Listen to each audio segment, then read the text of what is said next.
اعوذ باللہ السمیع العلیم من الشیطان الرجیم بسم اللہ الرحمن الرحیم الحمد للہ رب العالمین والصلاة والسلام علی خیر خلقہ محمد وآلہ الطیبین الطاہرین واللعنۃ الدائمۃ علی اعدائہم اجمعین۔ قال المصنف ثم لا يذهب عليك أنه على تقدير لزوم الموافقة الالتزامية لو كان المكلف متمكنا منها تجب ولو فيما لا يجب عليه الموافقة القطعية عملا۔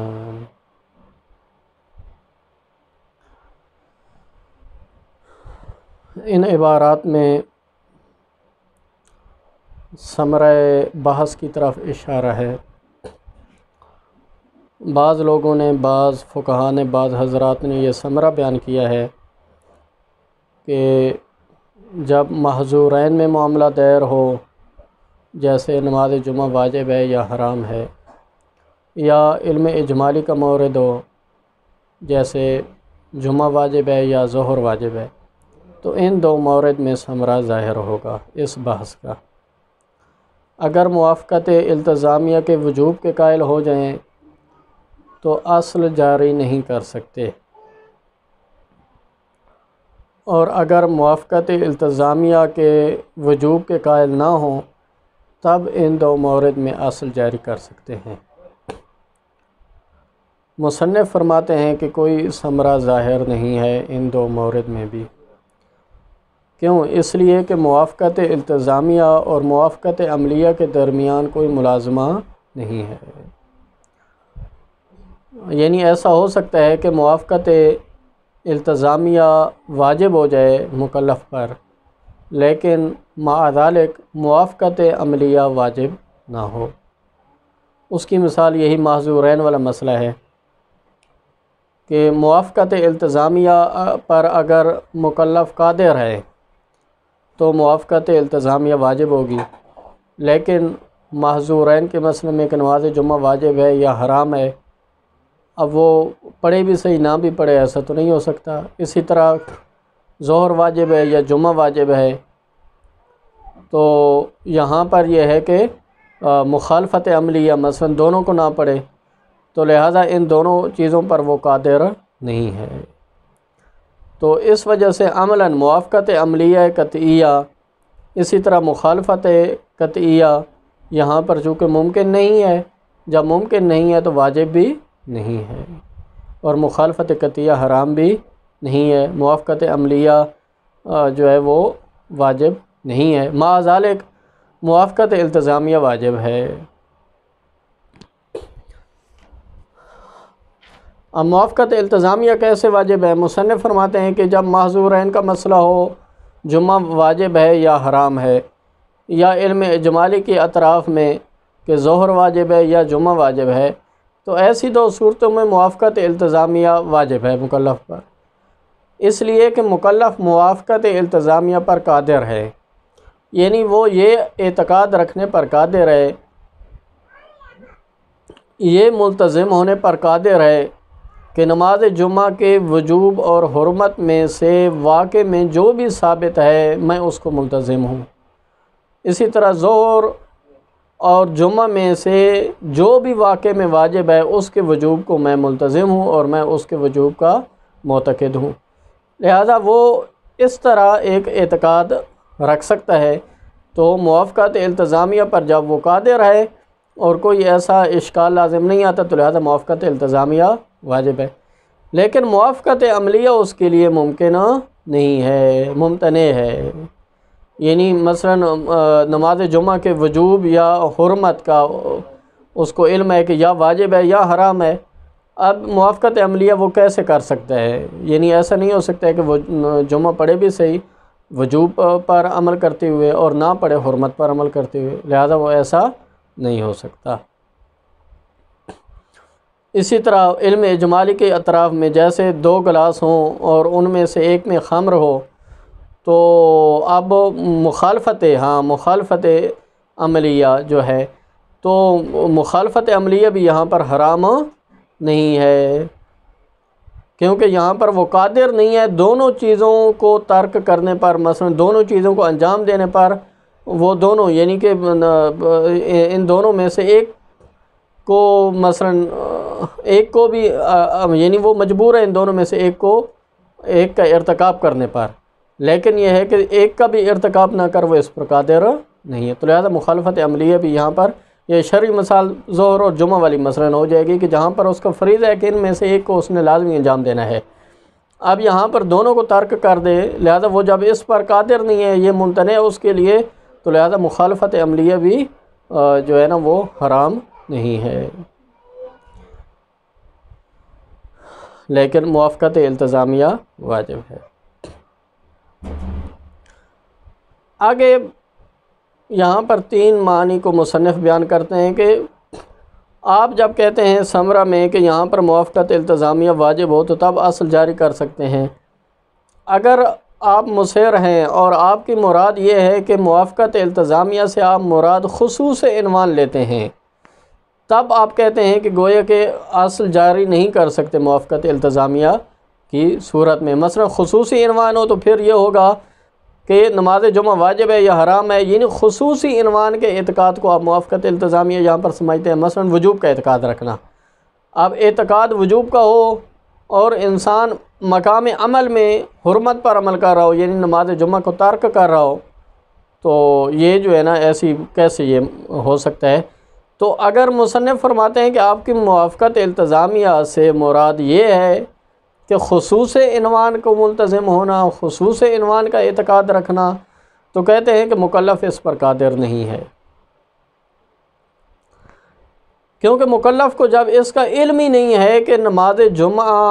واجب ہے یا حرام ہے، کسی ایک طرف کا اس کو علم نہیں ہے، تو وہ کسی ایک طرف کو کیسے ملتزم ہو سکتا ہے اور وہ کیسے اعتقاد رکھ سکتا ہے کہ مثلا نماز جمعہ واجب ہے؟ لہذا مکلف یہ اعتقاد رکھنے پر قادر نہیں ہے۔ تو ایسی صورتحال میں گویا کہ موافقت یعنی کہ قطعیہ التزامیہ بھی ممکن نہیں ہے، اور التزام بھی جو ہے نا وہ اس کے اوپر وہ واجب نہیں ہے۔ اور آگے مصنف فرماتے ہیں کہ اگر آپ کی مراد جو ہے وہ یہ نہیں ہے، خصوص عنوان مثلا اگر مراد نہیں ہے، بلکہ آپ کی مراد یہ ہے کہ ان دونوں میں سے ایک کو علی نحو تخییر یعنی مراد لینا ہے، اس کو ملتزم ہونا ہے، مثلا احدہما کا عنوان جس کو کہتے ہیں، یعنی آپ یہ اعتقاد رکھیں احدہما یعنی ان دونوں میں سے ایک کو میں ملتزم ہوں، نماز جمعہ کے وجوب یا حرمت میں سے ایک کو میں ملتزم ہوں، علی نحو تخییر یعنی آپ مختار ہیں ان میں سے ایک کو، وہ ایک چاہے وجوب والی طرف ہو چاہے حرمت والی طرف ہو۔ تو یہ کہتے ہیں مصنف فرماتے ہیں کہ بھئی ہر تکلیف کے جو واجب ہوتی ہے یا حرام ہوتی ہے، اس کا اقتضاء یہ ہوتا ہے کہ خود اسی تکلیف کو آپ ملتزم ہوں۔ وجوب والی تکلیف ہے تو آپ اس کو وجوب کو ملتزم ہو، حرمت والی تکلیف ہے تو آپ حرمت کو ملتزم ہو۔ علی نحو تخییر والی بات تو ہو ہی نہیں سکتی، یعنی آپ اس کو ملتزم نہیں ہو سکتے ہیں کہ آپ خود ایک تکلیف کو اور اس کی ضد کو علی نحو تخییر آپ ملتزم ہو جائیں، لہذا ایسا نہیں ہو سکتا ہے، بلکہ ہر تکلیف تقاضا کرتی ہے کہ خود اسی کو آپ ملتزم ہوں۔ تو اس وجہ سے یہ کہتے ہیں کہ یہ بھی جو ہے نا خصوص عنوان کے ساتھ بھی یہ بھی مکلف جو ہے نا اس پر بھی قادر نہیں ہے اور یہ بھی نہیں ہو سکتا ہے، تو لہذا یہ معنی بھی مراد نہیں ہو سکتا۔ تو وہی معنی مراد ہے کہ جو ہم نے سب سے پہلے بیان کیا، گویا کہ ان 3 معنوں میں سے جو صحیح معنی ہے موافقت التزامیہ کا وہ یہ ہے کہ واقع یعنی انسان بطور اجمال اس کو ملتزم ہو کہ نماز جمعہ کے وجوب یا حرمت میں سے عند اللہ جو بھی ثابت ہے، لوح محفوظ پہ جو بھی ثابت ہے میں اس کو ملتزم ہوں، یہ ہے۔ اور دوسرے 2 معنی باطل ہے، مثلا یہ بھی ہم کسی ایک طرف کو خاص طور پہ ملتزم نہیں ہو سکتے کیونکہ ہم قادر نہیں ہیں اس پہ، اسی طرح علی نحو تخییر بھی ملتزم نہیں ہو سکتے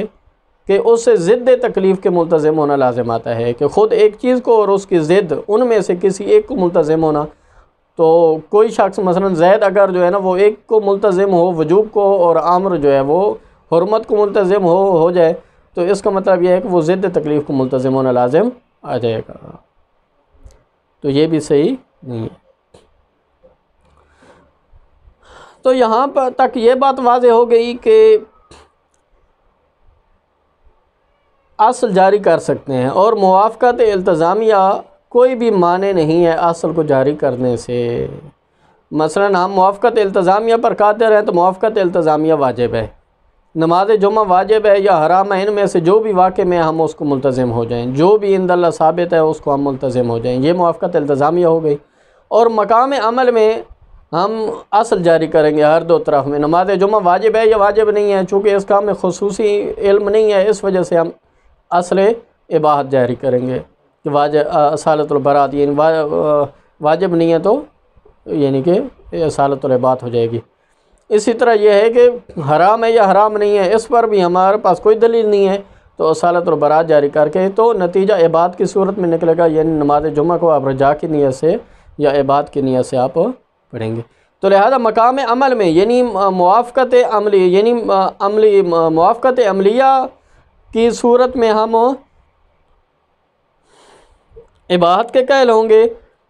اور التزام والے مورد میں ہم موافقت التزامیہ میں یعنی ہم ان میں سے جو بھی واقع میں ثابت ہے اس کو ہم ملتزم ہوں گے، چاہے وہ وجوب ہے چاہے وہ حرمت ہے.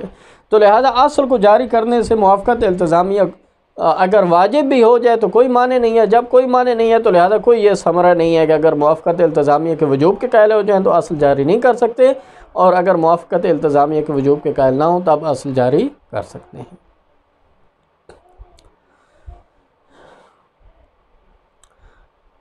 یہ تھا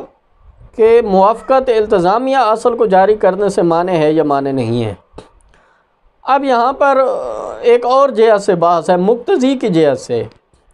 مثلا قطع نظر اس سے کہ موافقت التزامیہ معنی ہے یا معنی نہیں ہے، جبکہ ہم قائل ہو چکے ہیں کہ موافقت التزامیہ اور وجوب التزام معنی نہیں ہے.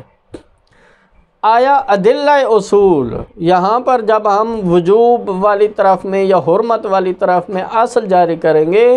اصالت البراۃ مثلا جاری کریں گے یا اصالت الاباحت ہم جاری کریں گے، تو جو ادلہ اصول ہے مثلا کل شیء لک حلال حتی تعرف انہ حرام بعینہ، آیا یہ دلیل تام ہے یا تام نہیں ہے، اس میں بحث ہے. آیا یعنی مقتضی ہونے کی جہت سے ادلہ اصول اگر تام ہیں تو اصل جاری کر سکتے ہیں، اگر ادلہ اصول تام نہیں ہیں اور کوئی اشکال لازم آتا ہے، کوئی محظور لازم آتا ہے، تو پھر بھی اصل جاری، پھر اس وجہ سے اصل جاری نہیں کر سکیں گے. نہ یہ ہے کہ اس وجہ سے کہ موافقت التزامیہ کا وجوب معنی ہے. تو اس جہت سے اب مصنف کہتے ہیں کہ آیا کوئی محظور لازم آتا ہے یا نہیں آتا، تو اس بحث میں کہتے ہیں کہ یہاں پر بھی ایک محظور موجود ہے اور وہ دفع نہیں ہو سکتا. وہ محظور یہ ہے کہ جس کو ہم بطور اجمال جو عنوان دیں گے وہ ہے تخلف المعلول عن العلت، معلول کا علت سے متخلف ہونا، یہ والا محظور لازم آتا ہے. کیونکہ معلول کا علت سے تخلف یہ محال ہے، تو یہ محال اور یہ محال والا محظور لازم آ رہا ہے. جس طرح آگ ہو اور حرارت نہ ہو ایسا نہیں ہو سکتا، یعنی معلول علت سے تخلف نہیں کر سکتا. جس طرح تکوینیات میں نہیں کر سکتا اسی طرح اعتباریات میں بھی نہیں ہو سکتا ہے کہ معلول کیسے تخلف کر سکتا ہے علت سے.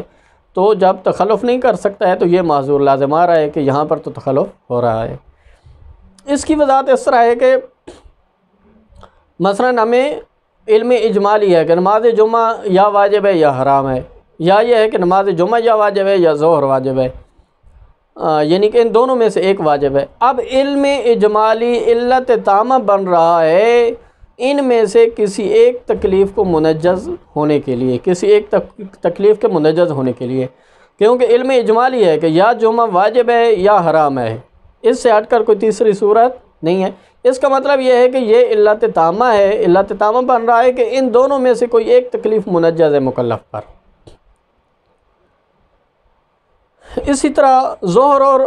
جمعہ میں یعنی ان دو وجوبین میں سے کوئی ایک وجوب مکلف پر منجز ہے، علم اجمالی علت تامہ بن رہا ہے، تو گویا کہ علم اجمالی علت ہو گیا،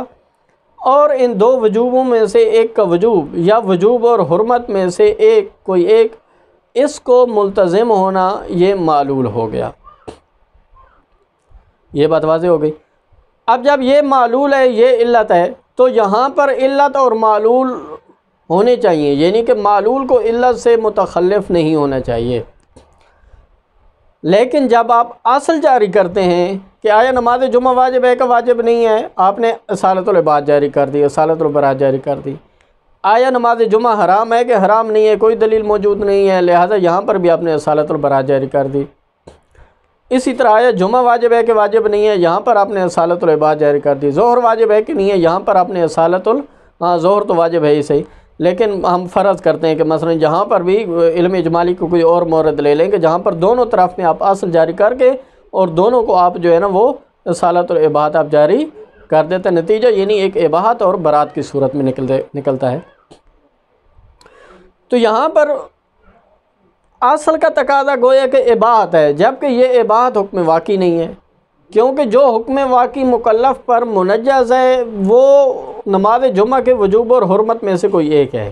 جو حکم منجز ہے وہ یا وجوب ہے یا حرمت، ان میں سے کوئی ایک تکلیف منجز ہے۔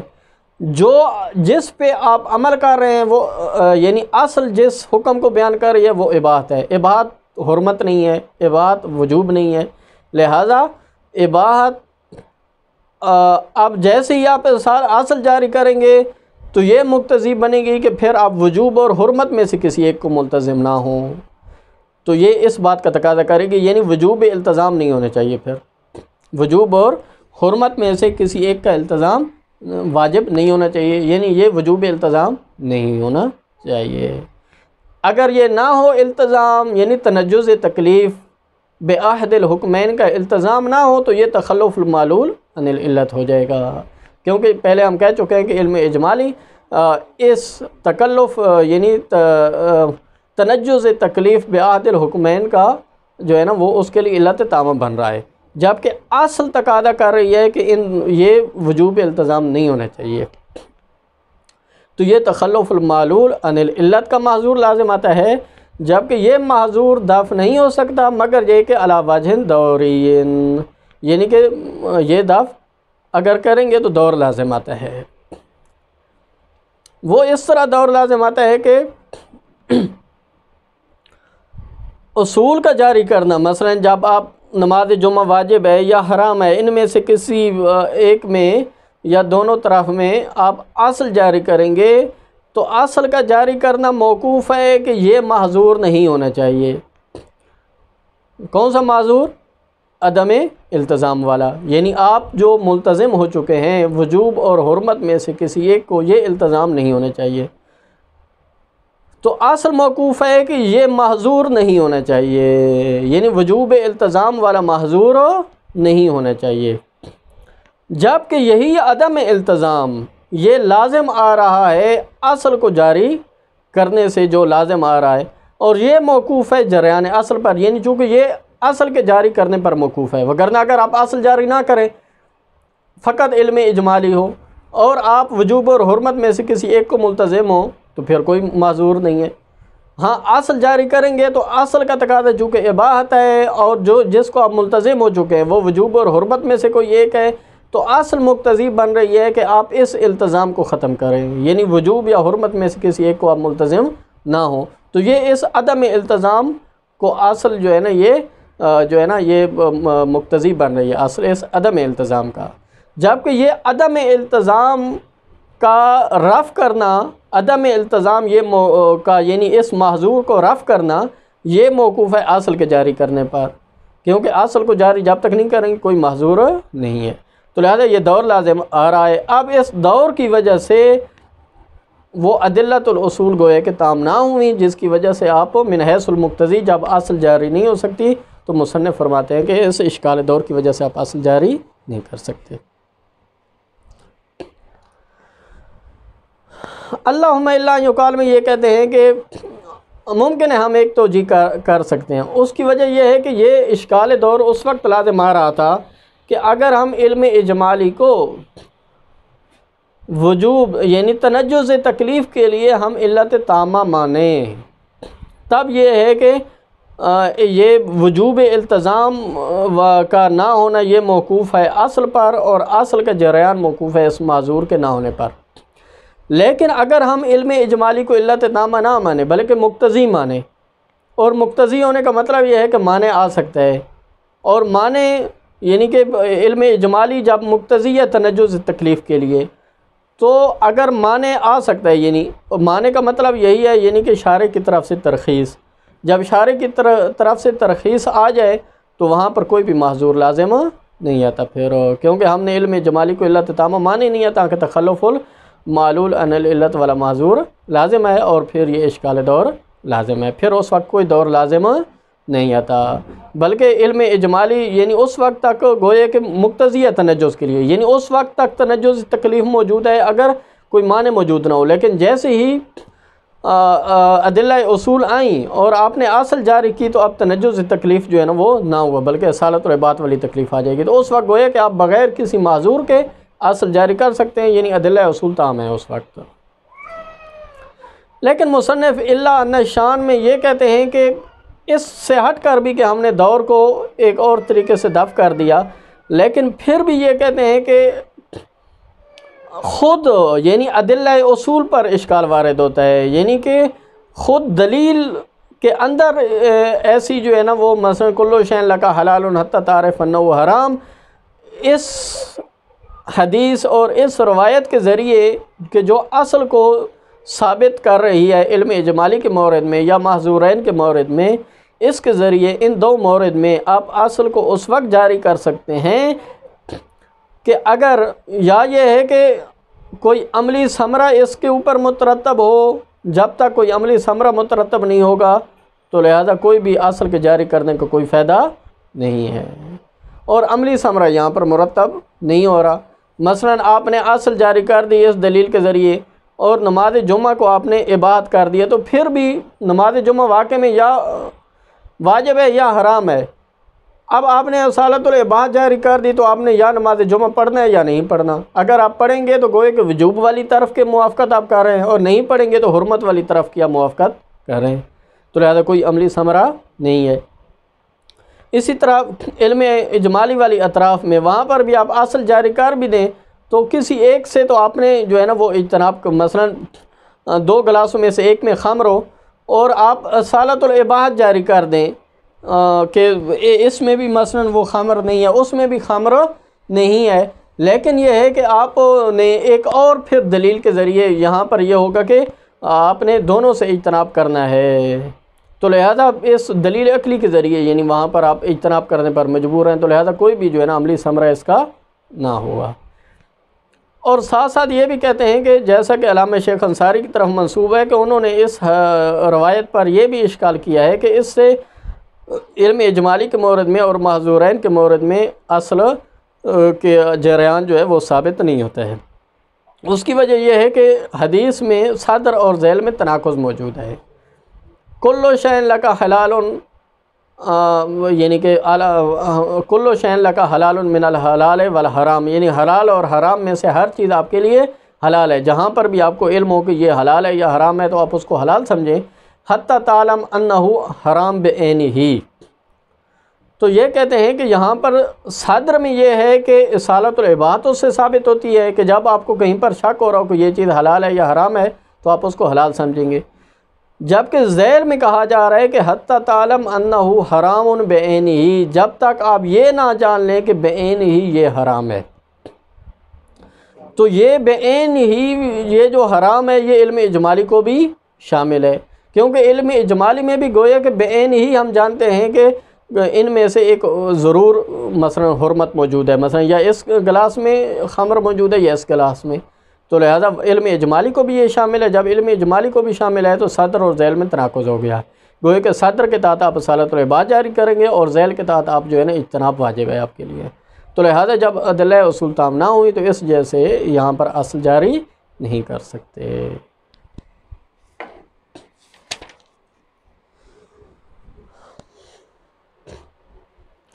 ثم لا يذهب عليك انه على تقدير لزوم الموافقة الالتزامیہ، کہتے ہیں کہ اگر ہم مان لیں اور ہم اس کے قائل ہو جائیں کہ موافقت التزامیہ لازم اور واجب ہے، لو کان المکلف متمکنا منها، اگر مکلف قادر ہو موافقت التزامیہ پر، تاجب ہو تو موافقت التزامیہ واجب ہوگی، ولو فیما لا یجب علیہ الموافقت القطعیہ عملا، اگرچہ موافقت عملیہ اس کے اوپر واجب نہیں ہوگی۔ تو کہنے کا مقصد یہ ہے کہ کوئی ملازمہ نہیں ہے موافقت التزامیہ کے درمیان اور موافقت عملیہ کے درمیان۔ عین ممکن ہے کہ موافقت التزامیہ پر مکلف قادر ہے تو وہ واجب ہوگی، اور موافقت عملیہ پر قادر نہیں ہے اور وہ اس کے لیے ممتنع ہے تو وہ واجب نہیں ہوگی۔ ولا یحرم المخالفت القطعیہ، اور اس پر مخالفت قطعیہ بھی حرام نہیں ہوگی۔ لامتناعہما، کیوں؟ اس لیے کہ یہ موافقت عملیہ اور مخالفت عملیہ اس کے لیے ممتنع ہے۔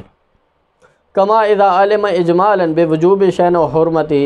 جیسے محظورین میں وہ مثلا جان لے کہ نماز جمعہ یا واجب ہے یا حرام ہے، یعنی ان وجوب اور حرمت میں سے کسی ایک چیز کو جان لے،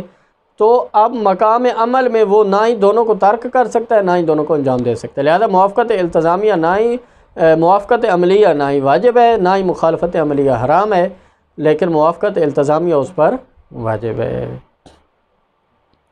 اس لیے کہ موافقت عملیہ پر وہ قادر نہیں ہے، لیکن للتمکن من الالتزام، التزام پر وہ قادر ہے۔ وہ کیسے التزام کرے گا؟ بما ہوا ثابت واقعہ، کہ واقع میں جو چیز ثابت ہے میں اس کو ملتزم ہوں، والانقیاد لہ، میں اس کے لیے منقاد ہوں، والاعتقاد بہ، میں اس کا معتقد ہوں، بما ہوا الواقع والثابت، جو بھی واقع میں ہے جو بھی عند اللہ ثابت ہے میں اس کو معتقد ہوں، لہذا وہ یہ اعتقاد رکھنے پر قادر ہے۔ جب یہ اعتقاد رکھنے پر قادر ہے تو موافقت التزامیہ واجب ہو گئی۔ وَإِن لَمْ يَعْلَمْ أَنَّهُ الْوُجُوبَ بِالْحُرْمَةِ، اگرچہ وہ نہیں جانتا ہے کہ وہ عیناً نہیں جانتا ہے کہ وہ واجب ہے یا حرام ہے۔ وَإِنْ أَبَيْتَ إِلَّا عَنْ لُزُومِ الْالْتِزَامِ بِهِ بِخُصُوصِ عنوانِهِ، اگر آپ یہ کہیں کہ یہاں پر موافقت التزامیہ سے ہماری مراد خصوص عنوان کے ساتھ ہے، یعنی خصوص عنوان وجوب کے ساتھ یا خصوص عنوان حرمت کے ساتھ، مثلا میں نے وجوب کو ملتزم ہونا ہے، تو اس وقت یہ ہے کہ عمل میں اگر نماز جمعہ کی مثلا وہ نہیں پڑھتا اور وجوب کو ملتزم ہوں تو یہ کیسے آپ اصل جاری کر سکتے ہیں؟ لہذا اصل جو ہے نا وہ اس التزام کے مخالف ہو جائے گی،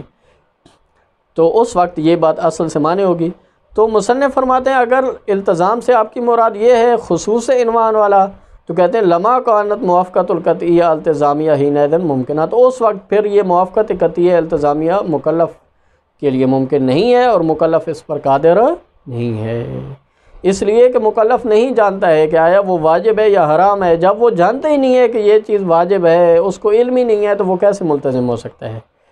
وَلَمَا وَجَبَ عَلَيْهِ الْالْتِزَامُ بِوَاحِدٍ قَطْعًا، لہذا قطعاً بین ہی کسی ایک کا التزام وہ نہیں کر سکتا۔ فَإِنَّ مَحْظُورَ الْالْتِزَامِ بِضِدِّ التَّکْلِیف، کیونکہ یہاں پر کسی ایک کا التزام کرے گا تو یہ ضد تکلیف کا التزام والا محظور لازم آئے گا۔ مثلا میں وجوب کو ملتزم ہوتا ہوں، واقع میں ہو سکتا ہے وہ حرمت ہو نماز جمعہ کی، تو لہذا یہ ضد تکلیف کو میں ملتزم ہوں عقلاً، تو یہ معذور لازم جو آتا ہے یہ لیس بأقل من معذور عدم الالتزام ہی، یہ معذور کم ہے، کم نہیں ہے اس معذور سے کہ اگر ہم اس کو بالکل ہی ملتزم نہ ہوں، تو لہذا یہ معذور بھی کوئی کم معذور نہیں ہے، یعنی یہ معذور بھی زیادہ معذور ہے، تو لہذا بہتر یہ ہے کہ اس مورد میں ہم یہ کہیں کہ وہ اصلاً وہ ملتزم ہونے پر جب قادر نہیں ہے تو التزام واجب ہی نہیں ہے اس مورد میں، البتہ یہ نہیں خصوص تکلیف کو ملتزم ہونا واجب نہیں ہے۔ بداہتا مع ضرورت ان تکلیف لو قیل باقتضائہ للالتزام لم یقد یقتضی الا الالتزام بنفسی عینا لا الالتزام به او بضدہ تخیرا، یہاں پر ایک تیسرے معنی کو رد کر رہے ہیں کہ اگر آپ کی مراد یہ ہے کہ موافقت التزامیہ سے آپ کہتے ہیں کہ ہماری مراد یہ ہے کہ تخییراً کسی ایک کو ملتزم ہونا، مثلا نماز جمعہ واجب ہے یا حرام ہے، تخییراً احدہما کے عنوان کو ملتزم ہونا کہ ان میں سے ایک کو میں ملتزم ہوں، تو مصنف کہتے ہیں کہ یہ بھی صحیح نہیں ہے، کیونکہ یہاں پر بھی ہر تکلیف تقاضا کرتی ہے کہ اس کو آپ ملتزم ہوں، مثلا نماز جمعہ واجب ہے تو یہ تقاضا کرتی ہے کہ آپ وجوب کو ملتزم ہوں، نماز جمعہ حرام ہے تو یہ تقاضا کرتی ہے کہ آپ حرمت کو ملتزم ہوں، نہ یہ ہے کہ اس کو بھی ملتزم ہوں اور اس کی ضد کو بھی علی نحو تخیر ملتزم ہوں، تو لہٰذا یہ بھی صحیح نہیں ہے۔ ومن هناك انقدح انه لا يكون من قبل لزوم الالتزام مانع عن اجراء الاصول الحکمیہ او الموضوعیہ فی اطراف العلم الاجماعی۔ کہتے ہیں کہ یہاں تک واضح ہو گیا کہ موافقت التزامیہ کے لزوم سے کوئی بھی معنی موجود نہیں ہے، یعنی یہ معنی نہیں ہے، وجوب التزام معنی نہیں ہے اجراء اصل سے، چاہے وہ اصل حکمی ہو چاہے اصل موضوعی ہو اطراف علم اجمالی میں۔ لو کان جاریۃ ماقت نظر ہو، ہاں البتہ ہم نے دوسری صورت دیکھنی ہے کہ یہ یعنی وجوب التزام معنی نہیں ہے، لیکن اس سے قطع نظر آیا فی نفس ہی اصل جاری ہو سکتی ہے یا نہیں ہو سکتی، یعنی ادلہ اصول تام ہیں یا تام نہیں ہے من حیث المقتضی، اگر تام ہیں تو یہ وجوب التزام معنی نہیں ہے۔ لیکن جب ہم یہ دیکھتے ہیں تو کہتے ہیں کہ کما لا یدفع محظور، کہ یہاں پر بھی ایک معذور لازم آتا ہے، یعنی مقتضی ہونے کی جہت سے کہ آیا ادلہ اصول تام ہے کہ تام نہیں ہے، اس جہت سے بھی ایک معذور موجود ہے۔ وہ معذور کون سا ہے؟ عدم الالتزام بھی، کہ آپ تکلیف واقعی کو ملتزم نہ ہوں، یعنی آپ علم اجمالی کے ساتھ کس کو ملتزم ہو رہے تھے کہ ان دو تکلیفوں میں سے جو بھی تکلیف واقعی ہے میں اس کو ملتزم ہوں، جبکہ اصل کا جاری کرنا میں یہ معذور لازم آ رہا ہے کہ آپ اس کو ملتزم نہیں ہوں گے، یعنی تکلیف واقعی کو ان دونوں میں سے جو بھی واقع ہے اس کو ملتزم آپ نہیں ہو سکتے اصل کو جاری کرنے سے، بلکہ التزام بخلافی، بلکہ اصل کا تقاضا یہ ہے کہ آپ اس کے خلاف کو ملتزم ہوں۔ مثلا اصل کا تقاضا تو یہ ہے کہ آپ اباحت کو ملتزم ہوں، کیونکہ اصالت العباد آپ نے جاری کیا ہے تو آپ اباحت کو ملتزم ہوں، آپ اعتقاد بھی اباحت والا رکھیں، اور یہ اباحت وہ واقع نہیں ہے، یہ اباحت وجوب نہیں ہے، یہ اباحت حرمت نہیں ہے، لہذا بخلاف تکلیف کو آپ ملتزم ہوں۔ لو قیل بالمعذور فیہ، یعنی اگر عدم التزام کو آپ یعنی عدم التزام بتکلیف واقعی کو آپ معذور سمجھیں تو پھر یہ ہے کہ آپ بے شک واقع کو یعنی اس کے خلاف کو آپ ملتزم ہوں گے۔ حین اذن ایزان، حین اذن اشارہ ہے یعنی جب آپ کو علم اجمالی ہو تکلیف کے وجوب یا حرمت کا، ایزن سے مراد یہ ہے کہ جس طرح علم تفصیلی میں بھی ہم جو ہے نا یہ کہتے ہیں کہ وہاں پر بھی یہ معذور لازم آتا ہے، تو کہتے ہیں یہ معذور دفع نہیں ہو سکتا الا علی وجہ دائر، مگر یہ جب دفع کریں گے تو دور لازم آئے گا۔ کیوں؟ لأن جریانہا، اصول کا جاری کرنا موقوف ہے علی عدم معذور، کہ یہ والا معذور نہیں ہونا چاہیے۔ کون سا معذور؟ فی عدم الالتزام، یعنی عدم التزام والا معذور نہیں ہونا چاہیے، جبکہ یہ معذور لازم آ رہا ہے من جریانہا، اصل کو جاری کرنے سے، تو لہذا اصل کا جاری کرنا موقوف ہے کہ یہ والا معذور نہیں ہونا چاہیے عدم التزام والا معذور، وہو موقوف، جبکہ یہ عدم یعنی کہ یہ معذور نہیں ہونا چاہیے، یعنی اس معذور کا عدم یہ موقوف ہے علی جریان، اصل کے جاری کرنے پر، کہ اصل جاری کریں گے تو تب جو ہے نا یہ معذور نہیں ہونا چاہیے، یہ بات تب ہوگی، تو لہذا عدم معذور موقوف ہے اصل کو جاری کرنے پر، اور اصل کا جاری کرنا موقوف ہے عدم معذور پر، اور وہ معذور وہی ہے یعنی تخلف المعلول عن العلت اور عدم التزام۔ اللہم، کہتے ہیں الا ان یقال ان استقلال العقل بالمعذور فیہ، کہتے ہیں کہ ہم یہ کہیں کہ عقل اس معذور یعنی عدم التزام بتکلیف واقع، اس کو معذور سمجھنے میں عقل مستقلاً ہے، فیما وہاں پر، اذا لم یکن ہناک ترخیص فی الاقدام والاقتحام فی الاطراف، کہ اگر شارع کی طرف سے اقدام کرنے میں کسی ایک طرف میں اور اقتحام اور ارتکاب کرنے میں ترخیص نہ آ جائے۔ اس کا لب لباب یہ ہے کہ اگر ہم علم اجمالی کو علت تامہ نہ سمجھیں، یعنی یہ معذور اس وقت لازم آ رہا تھا کہ اگر جب ہم علم اجمالی کو علت تامہ مان رہے تھے تنجز تکلیف تنجز التزام کے لیے، تو تب معذور لازم آ رہا تھا کہ اصل کا جاری کرنا موقوف ہے کہ یہ التزام نہیں ہونا چاہیے، لیکن یہ کہتے ہیں کہ جب ہم مقتضی مانیں گے، اور مقتضی کا مطلب یہ ہے کہ کوئی بھی معنی آ سکتا ہے، جب تکلیف اس وقت تک منجز ہے جب کوئی معنی نہ آئے، جب شارع کی طرف ترخیص آ گئی تو وہ تنجز خود بخود اٹھ جائے گا، لہذا کوئی بھی دور والا اشکال لازم نہیں آتا۔ وَمَعَهُ جب ہم یعنی اس اقتضاء کے قائل ہو جائیں گے، لا معذور فیہ پھر کوئی دور والا اشکال لازم نہیں آتا۔ بل ولا فی الالتزام بحکم آخر بلکہ پھر ایک اور حکم کو ملتزم ہونے میں بھی کوئی معذور نہیں ہے، یعنی مثلا آپ اباحت والے حکم کو ملتزم ہو جائیں، الا مگر یہ کہتے ہیں کہ ان شان حین اذن فی جواز جریان الاصول فی اطراف العلم الاجمالی، کہتے ہیں کہ پھر بھی شان یہ ہے کہ فی نفس ہی آیا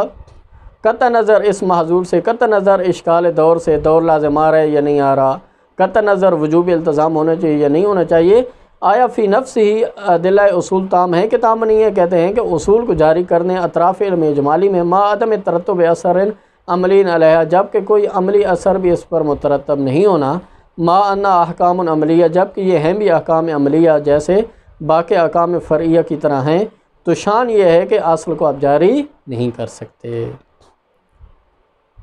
مضافاً الی عدم شمول ادلتها اس کا اضافہ کرتے ہوئے کہ ادلہ اصول کلو شین لک حلال حتی تعرف انہ حرام یہ دلیل شامل نہیں ہے لاطراف علم اجمالی کی اطراف کو، للزوم التناقض فی مدلولها کیونکہ اس وقت مدلول میں تناقض لازم آتا ہے، صدر اور ذیل میں تناقض لازم آتا ہے کہ صدر سے اباحت ثابت ہوتی ہے اور ذیل سے جو ہے نا وہ اجتناب ثابت ہوتا ہے، کما ادعا شیخنا العلامہ انصاری جیسے کہ شیخ علامہ انصاری نے بھی اس کا دعویٰ کیا ہے، وین کان محل تأمل و نظر اگرچہ کہتے ہیں یہ محل تأمل اور نظر ہے، یعنی اس کی وضاحت آگے ہم اصول عملیہ میں کریں گے کہ آیا شیخ انصاری کا یہ اشکال صحیح ہے یا صحیح نہیں ہے۔ وصلی اللہ علی محمد وعلی محمد۔